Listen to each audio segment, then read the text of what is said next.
trompette du messager du 7e âge ne sonne, il faut que le mystère du livre se termine.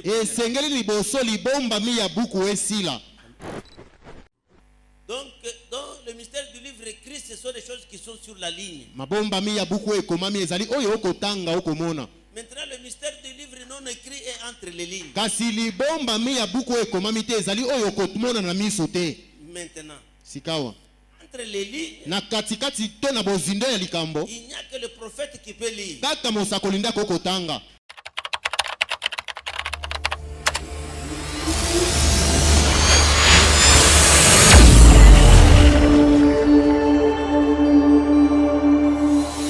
Amen. Amen. Tu finiras par saisir quelque chose qui t'aidera dans la suite du temps. Que notre Seigneur soit béni. Ici, ce que nous sommes en train de prêcher ce matin, c'est le mystère du silence. Quelque chose qui n'est pas écrit, mais qui est là. Amen. Ce n'est pas écrit, mais ça se trouve là-bas. Amen. Amen. Est-ce que vous me suivez bien? C'est pour cela. Et donc, je vais relire encore Darby. Donc, le 7e verset. Mais qu'au jour de la voix du 7e ange, quand il sera sur le point de sonner de la trompette, le mystère de Dieu aussi sera terminé. Avant que la trompette du messager du 7e âge ne sonne, il faut que le mystère du livre se termine. Qui peut dire Amen? Et le mystère du livre, c'était la partie écrite. Donc vous êtes en train de voir cette vision de la pyramide qui avait laissé des traces d'eau sur le flanc de la montagne. Et là c'était ces écrits que le frère Branham a commencé dans le but de son ministère à parler. Les choses comme le baptême d'eau au nom de Jésus. Toutes ces choses qui étaient déjà dérangées par les églises. C'est quand il a terminé ça, à parler de ce qui était écrit. C'est quand il termine qu'il sonne la trompe. C'est la deuxième phase de son ministère. Terminer d'abord le mystère. Quand il est terminé, c'est-à-dire terminer le mystère du livre écrit. Donc, dans le mystère du livre écrit, ce sont des choses qui sont sur la ligne. Maintenant, le mystère du livre non écrit est entre les lignes. Maintenant, entre les lignes, il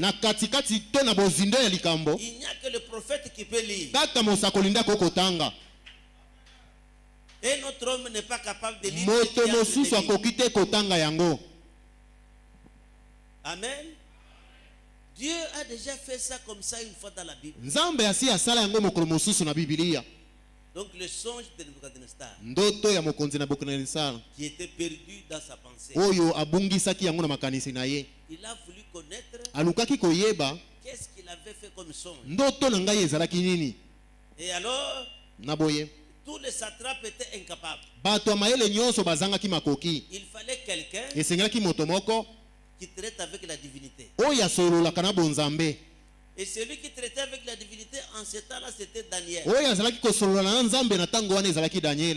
Les choses de l'Ancien Testament, ce n'est rien d'autre que les ombres dans le Nouveau Testament. Et le frère Branham dit que Jésus lui-même était une ombre. C'est nous du temps de la fin biso ya tango na suka qui venons de terminer les ombres. biso nde toyeko silisa bililingi nyonso. Donc c'est l'épouse du temps de la fin Mwasi libala na tango na suka qui est confondue avec l'ombre. yenda kotani to asangisami na elilingi. Et tu vois le soleil de midi, Yango mwese ya zanga il fait en sorte que l'ombre et la personne soient ensemble. esalaka ete na moto na elilingi na ye bazala eloko moko. Donc le soleil dans sa force. Wana mwese na bokasi na ye. Amen.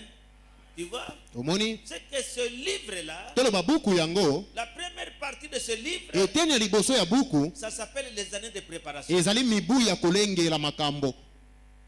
Et les années de préparation, Pe mbula yango ya kolengelama ce sont des choses ezali makambo qui ne peuvent pas donner la foi de l'enlèvement. yango ekoki kopesa konzima na linetwa te. Parce que la foi dans l'enlèvement Po konzima na linetwa se trouve dans le livre mystère. yango ezwami kati na buku oyo ezali libombami. Se trouve dans le mystère du silence. Ezwami kati na libombami oyo ya kimia. Ce qui va enlever le peuple Oyo ekonetola bato se trouve contenu dans le silence. ezwami kati na kimia. Et comme c'est dans le silence, Lokola ezali kati na kimia il faut qu'un prophète apparaisse. esengeli mosakoli moko aya Et pour venir, donc, c'est-à-dire dévoiler le silence qui est dans cet endroit. mpona aya kotalisa bato nini ezwami kati na kimia wana. C'est pour cela le message de Branham Yango sango na Branham est un message ezali sango qui vient dévoiler le silence de l'Apocalypse chapitre 8. oyo ye kotalisa polele kimia ezalaki kati na emoniseli mwambe. Parce que c'est là, Po kuna nde Apocalypse 8.1, emoniseli ya mwambe nzela liboso un silence total. ezalaki kimia na mobimba. Ici, quand nous avons lu dans le livre de Daniel, Tango totangi na buku na Daniele on avait dit à Daniel bayebisaki Daniele de garder ces choses secrètes bomba makambo oyo ezala sekele jusqu'au temps de la fin. kino na tango na suka. Il fallait que Daniel les garde. Esengaki Daniele abomba yango Mais kasi on lui dit bayebisi ye de ne pas le mettre sous la forme écrite dans la Bible. akoma yango na bibilia te. C'est comme cela Bongo nde que le pape n'est pas en mesure de connaître ce que Daniel avait dans son cœur. papa kokiki te koyeba oyo Daniele abombaki na motema. Parce que ce que Daniel avait dans son cœur, Po oyo Daniele abombaki na motema il y a un messager du temps de la fin eza na momemisango moko ya tango na suka qui viendra dévoiler le mystère du silence. ye akoya kotalisa polele libombami ya kimia. Et ceux qui comprendront ce mystère du Bato silence, bakososolaka libombami yango leur connaissance augmentera. oyebi na bango ekoluta. Ils ne vont pas faire la théologie, Bango bakotanga likindo te parleront comme des docteurs de la kasi loi. bakoloba lokola bato ya mayele na mabeko. Quand ces gens-là parlent, Tango bango bakoloba donc les théologiens sont mis KO. bato na likindo bakwei makale-kale. Parce que ce qu'ils enseignent Po oyo bango batangisaka était caché dès avant la fondation du monde. ebombamaki yango ete mokili mozalisama.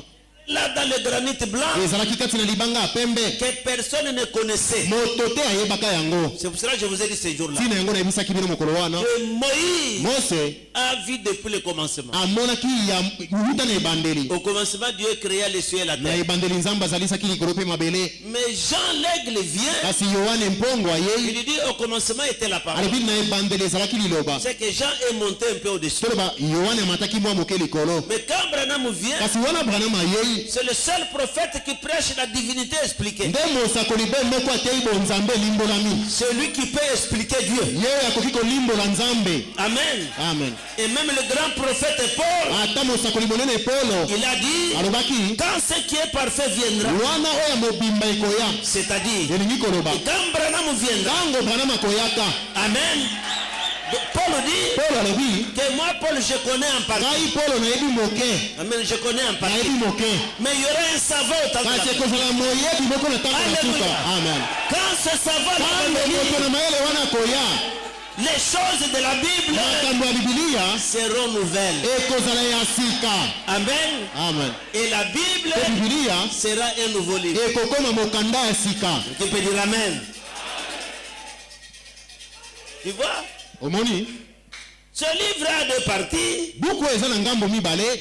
La partie écrite ngambo oyo ekomami n'a pas la foi de l'enlèvement. yango eza na kondima linetwa te. Donc vous ne trouverez pas la foi de l'enlèvement dans la partie écrite. okozwa kondima linetwa kati na eteni oyo ekomami te. Prêchez la repentance comme vous voulez. te ya tumela ndenge olingi Ça ne vous donnera pas la foi de l'enlèvement. ekopesaka yo kondima linetwa te.